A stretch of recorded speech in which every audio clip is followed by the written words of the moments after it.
Piekli ste už niekedy závin z picového cesta? Ak nie, tak vyskúšajte tento náš s orechovou lekvárovou plnkou.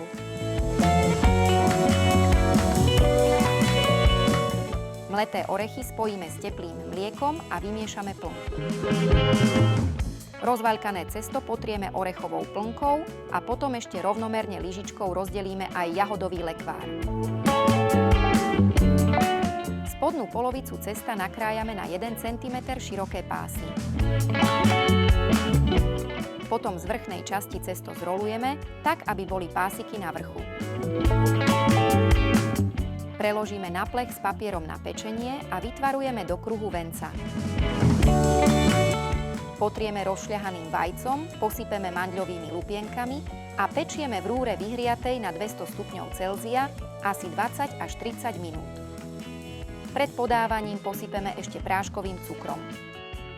Pre viac jednoduchých receptov klikajte na náš portál Varecha.sk a mnohé vynikajúce jedlá pre vás chystáme aj v našom krásnom mesačníku Varecha.